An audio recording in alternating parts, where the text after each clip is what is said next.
All praises and glory to Yahweh Bahasham, Yahweh Shai, Bahasham Ha, Rakah Kodash. Double honors to our apostle elders, which rule Great Millstone well, and Shalom to the hopeful elect of the nation of Israel. May you endure unto the end. Shalom wa abababal. Alright, so this is Job 5 and 8, which it's the word of Eliphaz the Temanite. Alright, and he's speaking to Job in his suffering. And he actually spoke pretty good right here in verse 8. But he was carnally minded. He was thinking that Job was being wicked and he was being punished, though the Lord just used this to prove Job's faith. Alright, that's why he said at the end, that Job needed to make a sacrifice or he was going to kill his two friends. Job 5 verse 8, I would seek unto Yahweh Ba'asham Yahushai, and unto Yahweh Ba'asham Yahushai would I commit my cause, which doth great things and unsearchable, marvelous things without number, who giveth rain upon the earth and sendeth waters upon the fields. So the Lord does marvelous things, from the rain to the plant growth. Everything on earth is controlled by a higher power, Yahweh, through his son Yahweh Shai. It says, who giveth rain upon the earth and sendeth waters upon the field. So if the Lord, if he wants a drought, there'll be a drought. If he wants a flood, there'll be a flood. Just like in the time of Noah. It says, he disappointed the devices of the crafty, which is the wicked, so that their hands cannot perform their enterprise. Dealing with the wicked, alright? The wicked is coming down with great wrath, knowing that they have but a short time, but the Lord is going to destroy them. Alright? So this is Job 20, and it's one of Job's other friends speaking. It says, then answered Sephora the Namadite. Alright? And I'm going to jump down to verse 20. Or I'll start at 19. It says, because he hath oppressed and hath forsaken the poor, because he hath violently taken away an house which he builded not, which they go and steal, like America. That's what that whole movie about the flower moon. Nation, a remote territory in Oklahoma about the size of Delaware. Like much of the area that was set aside for Native Americans, it wasn't exactly prime real estate.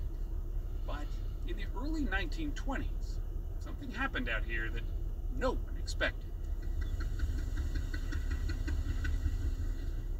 An oil rush. Most white settlers saw it as the ground as being rocky and infertile. And then lo and behold, this land turned out to be sitting above some of the largest oil deposits in the United States. Almost overnight, the Osage, who owned the land's mineral rights, went from being among America's poorest to the richest people per capita in the world. One Osage writer later described them as the Kuwaitis of the 1920s. Like how much money were we talking? Oh, they were drawing millions. So by 1923, the Osage collectively received that year more than $30 million, which today would be worth the equivalent of more than $400 million. And this was being split up by a group of about 2,000 people. With the oil royalties, the Osage built mansions. They hired white servants. They drove the finest cars. Osage towns like Pawhuska became bustling cities, flush with cash, and the biggest oil barons of the day. In the 1920s, this was just one of the most booming towns in all of the West. It was famous across the West because there was so much money here. The U.S. government, however, didn't let the Osage control that money. Each ward, as the Osage were called, was assigned a white guardian, supposedly to protect the Osage from mismanaging their newfound wealth, but the law actually just invited abuse. So there were kickbacks, there was skimming, and in many cases it was just outright stealing where they would just abscond with millions of dollars from these Osage. And the Osage never saw this money again. But the worst of the worst conspired to do far more than steal, as Grand found out when he uncovered a dusty ledger in the archives. And I opened up the book, and it had the name of the guardian, and then underneath it had the names of the wards. Next to many of the names of the wards, it simply said the word dead. And then you go down to another Osage ward, and next to the name it said dead, dead. Skip a few more. Dead, dead, dead. One by one, the Osage were being murdered. Between 1921 and 1925, the official number was 27. It became known as the Osage Reign of Terror. They're killing all of the black.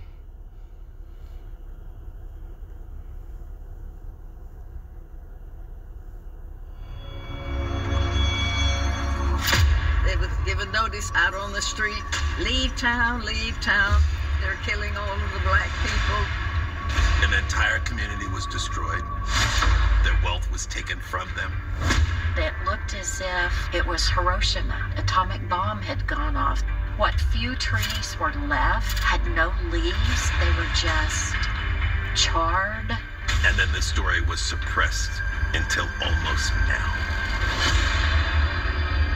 The Greenwood District, or what it becomes known as Black Wall Street.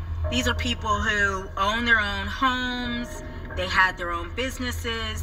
It was a vibrant community.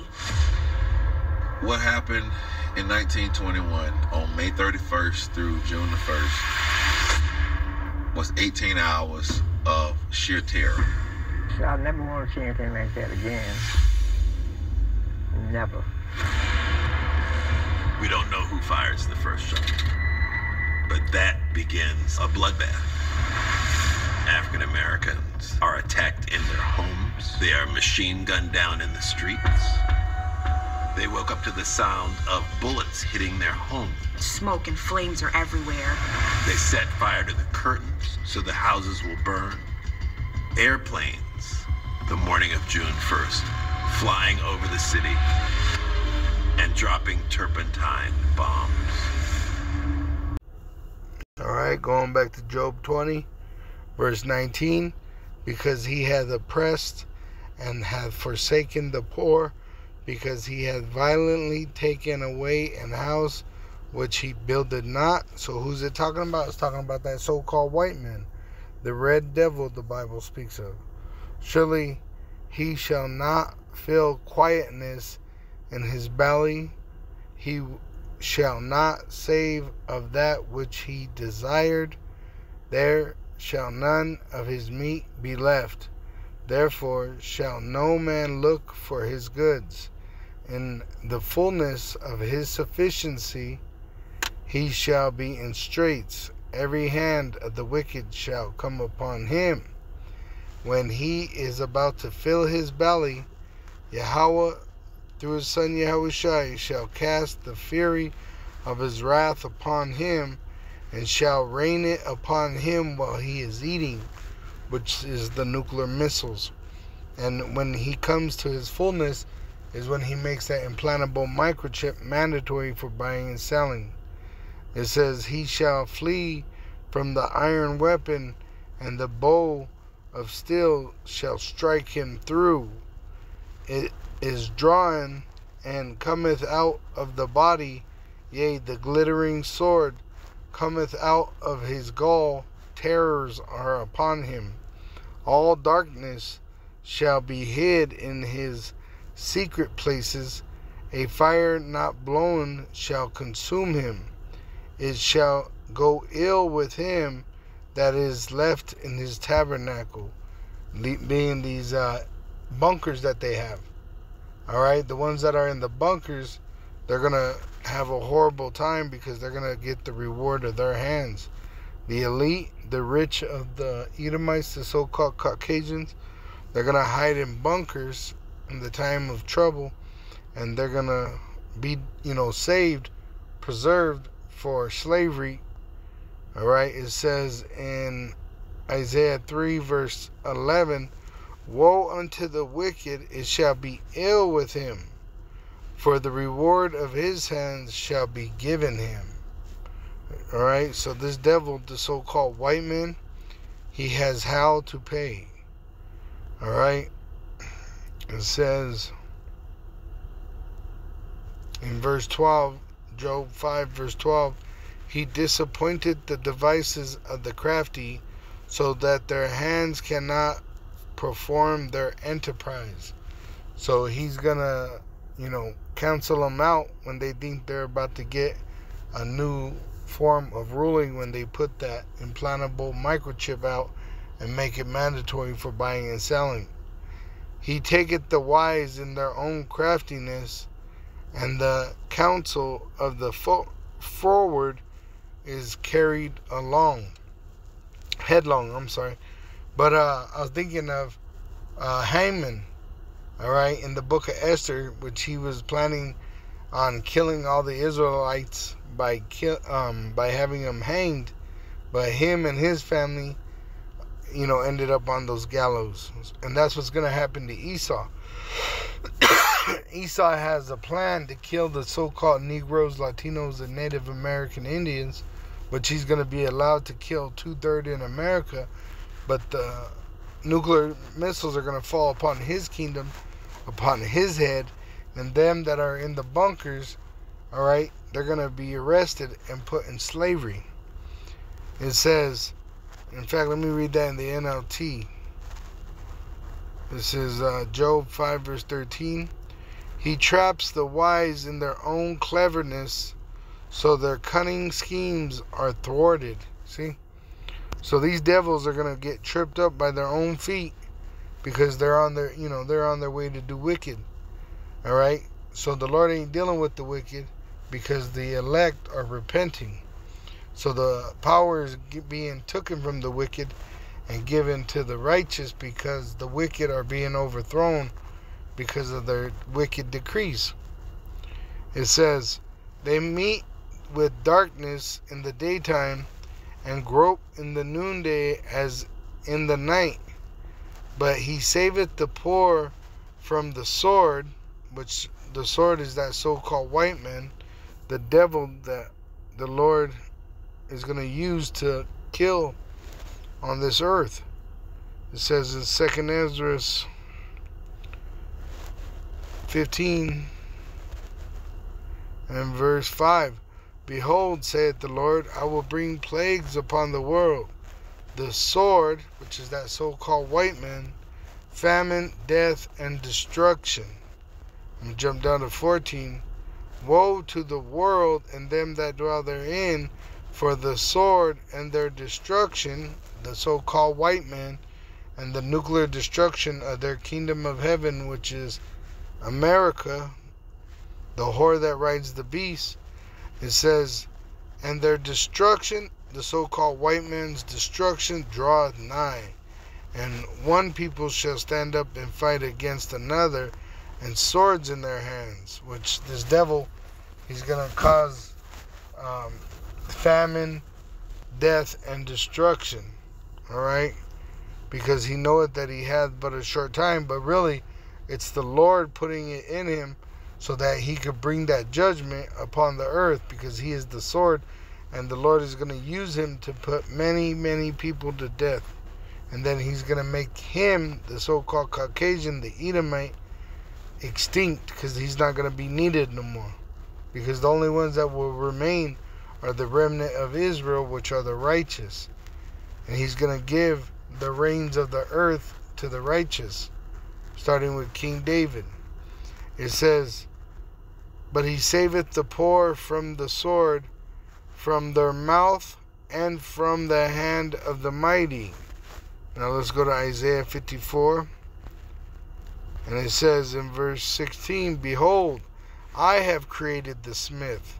So the Lord created the Edomite, that bloweth the coals in the fire, that creates mass destruction, weapons of mass destruction.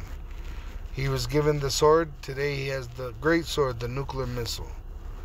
And that bringeth forth an instrument for his work, which he was a blacksmith bringing forth swords. Now he's a scientist bringing forth nuclear weapons. And it says, and that bringeth forth an instrument for his work. What is his work? To destroy. And I have created the waster to destroy. So through the so-called white man, the Lord created the nuclear missile, and he's going to use it to destroy the so-called white man in his kingdom. It says, no weapon that is formed against thee shall prosper. So for the remnant of Israel, no weapon that is formed against us shall prosper. Not the so-called white man, not the implantable microchip, the mark of the beast, nor the nuclear destruction of America. It says, and every tongue that shall rise against thee in judgment thou shalt condemn. And that's why we're prophesying. We're condemning the so-called white man by telling him the truth. It says, this is the heritage of the servants of Yahweh, and their righteousness is of me, saith Yahweh. Alright? I got a little more of that Job 5, and then we'll close it out. It says, verse 16, so the poor hath hope, and iniquity stoppeth her mouth. Behold, happy is the man whom Yahweh correcteth. Therefore, despise not thou the chastening of the Almighty. Alright? So, he only deals with his Israelites through correction, okay? That's why we went into slavery. See, the Edomites are so proud they think we went into slavery under them because we're weaker or dumber or slower, you know, whatever they think. But in fact, it was because the Lord, he loves us and he shows us correction. It says in Psalms 147, he showeth his word unto Jacob, his statutes and his judgments unto Israel. He had not dealt so with any other nation, and as for his judgments, they have not known them. Praise ye Yahweh. So we give all praise and glory to Yahweh Ba'asham Yahweh Shai. Yahweh is the Almighty. Salakia. Yahweh is the Almighty. And Yahweh Shai is his son, the King of Kings, the Messiah, the Savior of Israel. The Holy Spirit, the Ruach HaKodesh, is what brought us into remembrance of Yahweh and his son Yahweh Shai and of ourselves, which we are the biblical Hebrew Israelites. The so-called Negroes, Latinos, and Native American Indians are the so-called Negroes, Latinos, and Native American Indians are the true biblical Hebrew Israelites.